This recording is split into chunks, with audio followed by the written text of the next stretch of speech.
இன்றைக்கு பொதுக்காலத்தின் 16ஆம் வாரம் ஜூலை மாதம் செவ்வாய்க்கிழமை 23ஆம் தேதி.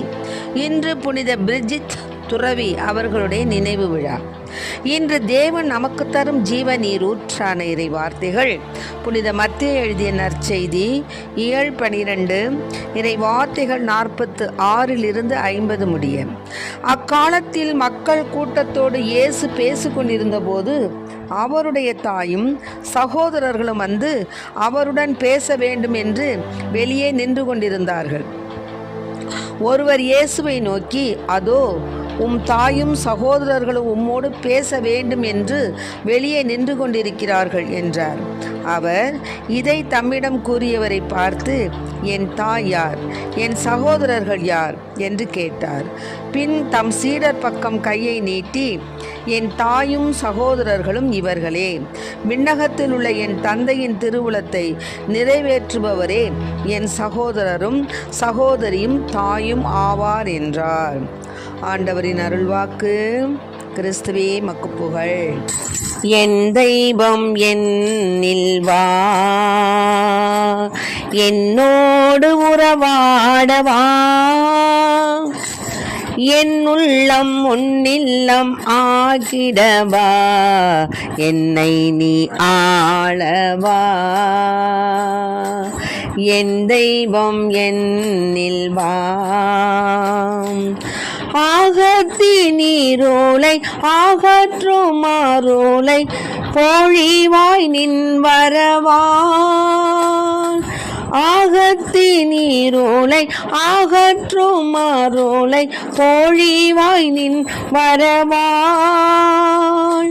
நெஞ்சார உன்னை எந்நாளும் போற்றும் நல்வுள்ளம் அருளவா.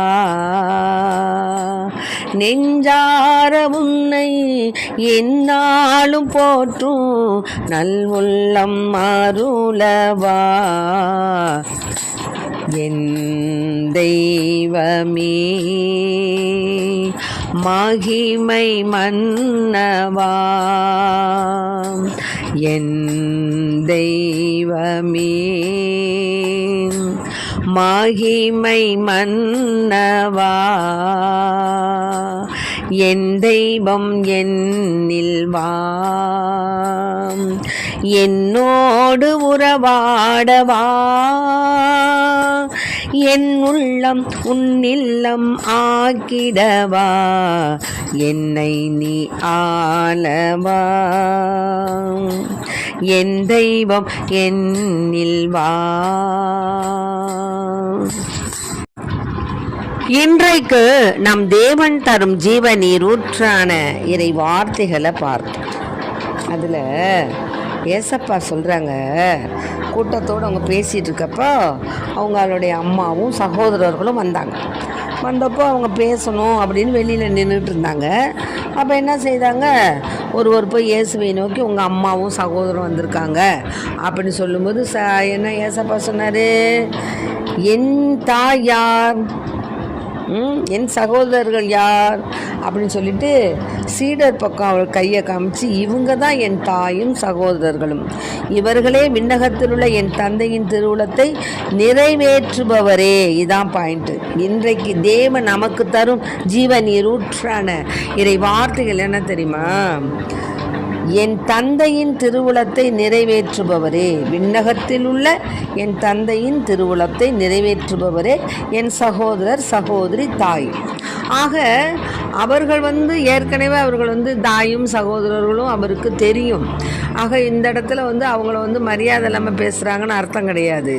அவர்களுக்கு ஒரு மதிப்பு கொடுக்குற வழியில் தான் சொல்கிறாரு. என்ன சொல்கிறாரு, என்னுடைய விண்ணகத்தில் உள்ள என்னுடைய தந்தையினுடைய திருவுளத்தை யார் நிறைவேற்றுறாங்களோ அவங்க தான் என் தாய் ஏற்கனவே அம்மா நிறைவேற்றிட்டாங்க. விண்ணகத்தில் உள்ள பிதாவானவருடைய கட்டளைக்கு கீழ்ப்படிந்து தானே என்ன செய்தாங்க, ஆகட்டும் அப்படியே ஆகட்டும்னு அம்மா கீழ்ப்படிஞ்சிட்டாங்க.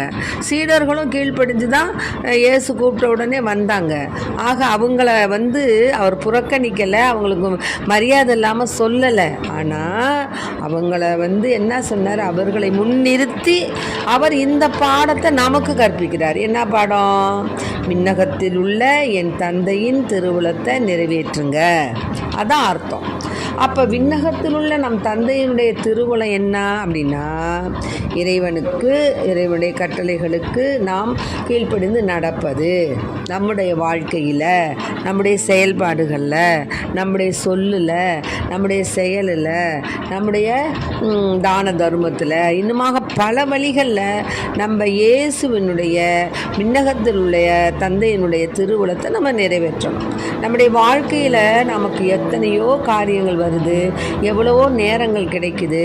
அந்த நேரங்களெல்லாம் நம்ம செலவழிக்காமல் இறைவனுக்காக 24 மணி நேரத்தில் ஒரு மணி நேரம் நம்மளால் கொடுக்க முடியாதா? முடியும். நம்ம அதுக்கு முயற்சி செய்யணும். திவ்ய நற்கருணையாளரை சந்திக்கணும். சந்தித்து நம் வாழ்வில் ஏற்படக்கூடிய எல்லா விதமான வெற்றியும் சொல்லணும், தோல்வியும் சொல்லணும். அதே சமயம் நம்மால் என்னென்ன காரியம் செஞ்சுருக்கோங்கிறதையும் சொல்லணும்.